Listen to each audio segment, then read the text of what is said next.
there were two experiences that you've had. One experience was that they were both related to your children, really, where you were told that there were past life interactions between your children and yourself that you then experienced some very severe emotions about. So that's basically an overview of the question. What actually was happening is, here's yourself, full of different emotions. One of those emotions was guilt, right? But there's other emotions, right? Here's some spirits. When you go to a far past life regression therapist, there are literally thousands of spirits surrounding that therapist. Thousands. All waiting to tell their story to somebody, because nobody in the spirit world is listening. And so what they do is they want to connect to somebody who will listen, right? Haven't they got anything better to do? Sorry? In the spirit world, isn't there anything better to do than just hang around people? There is lots better to do, but if you're immersed in the emotion, it's very, very hard to do anything other than what the emotion is dictating. Isn't that the case? How do you find it in your own day-to-day life? If you're immersed in the emotion, it's very hard to do anything else as well as being immersed in the emotion, isn't it? You don't find someone else attached to them, do you? You often do here on earth. Honestly, the majority of you at some point have attached to other people just to get an emotion from them. Really? That's where the saying comes from, misery loves company. Exactly. Yeah. You know, why do, like, you know, I was talking with Mary the other day about sometimes a group of women getting together to actually have a lot of negative comments about their partners or ex-partners, right? What's that about? None of them want to deal with the emotion, they all want to commiserate.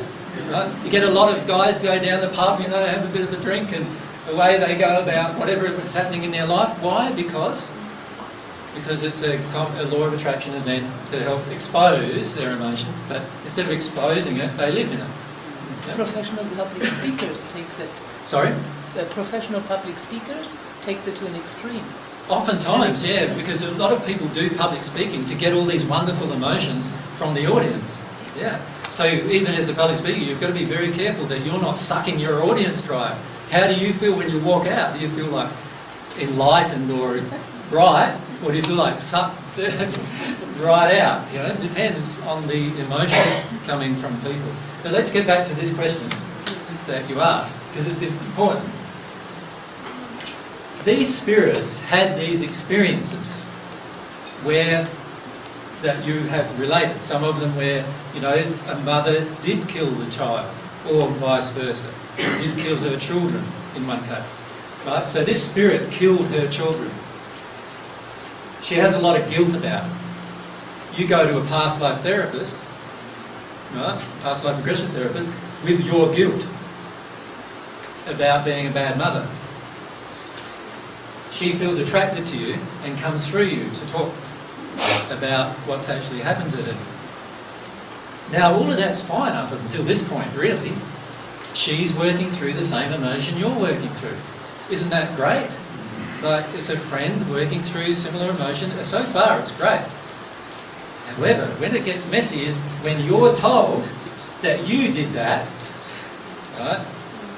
Now that starts to get very, very complicated.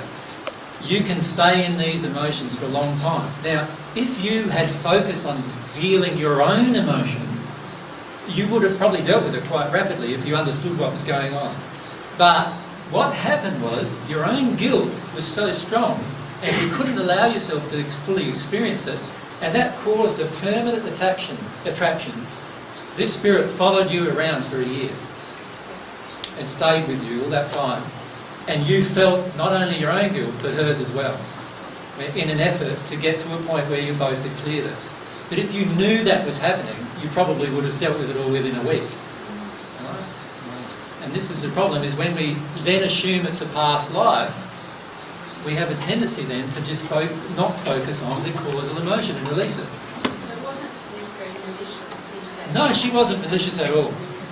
Yeah, she didn't feel malicious. What she was doing was damaging, but she didn't feel malicious. Right?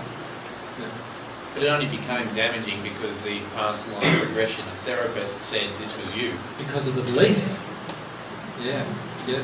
If the belief had been, this spirit's with you, she's got guilt, you've got guilt, law of attraction happening, talk to each other, you might trigger each other emotionally, and you know, that could have happened quite easily.